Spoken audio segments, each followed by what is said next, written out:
hojii gama dippiloomaasii dangammaa hojjetamaa ture. Ifa akkanaas sadarkaa guddaa akkanaatti gahee arguun manni irra keessa turre kun seenaa isaa keessatti akka nama hammana baay'ee agarree jiranii kun injifannoo tokko. Injifannoon guddaan garuu Oromiyaa xiqqoo fi Deenbarii Torontoo irraa dhuftanii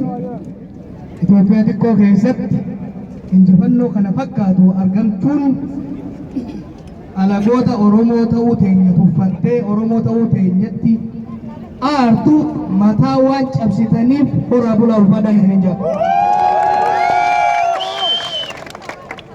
Kun gadaan gadaa Oromoodha akka ta'e uummanni Oromoo akkuma Oromiyaa keessatti garan araddaalee hunda keessaa tokkummaadhaan bahee Oromummaaf Oromiyaadhaaf falmataa jirutti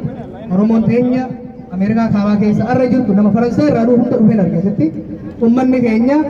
waan uummanni keenya biyya keessatti dalagaa jiru uummanni keenya daasuraa hojii akkanaa hojjechuu waan nama jabeessu gara fuulduraatti illee hogganoota hawaasa keessanii dhaggeeffadhaa waldaa hawaasa keessanii jabeeffadhaa masgiidota keessan jabeeffadhaa bataskaana keessan jabeeffadhaa guddaa manguddoo keessan dhaggeeffadhaa yoo isin wal jabeeffattan wanni hin argamne hin jiru dhagaa wanni asitti walitti baaluu fi Ameerikaatu wayyaan irraa aangoo nuu kennaafi miti wayyaa Ameerikaatu wayyaan aangoo irraa darbee mirga uummata keenyaa fidaafi miti namni akkasii yaaduu jiraate obso wanni asitti baaneef kararraa nu hiiqaatii nu wayyaanee waliin nu gadhiisaadha jechuudha. Yoo waliin nu gadhiisan kanaaf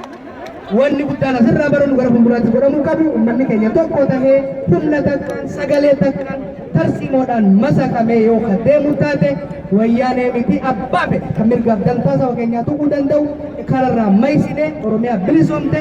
misoomaaf nagaan jiraattu uummata tokkummaa fi badhaadhina qabu jaaruu wanni nu dhoorku takka hin jiru tokkummaan keessan nama boonsaa Oromoo ta'uun isinirraa dhalachuu biyyaaf irra deddeebi'ee dirdiboonaa nagaan jiraatu. Jawab baay'ee galatoomii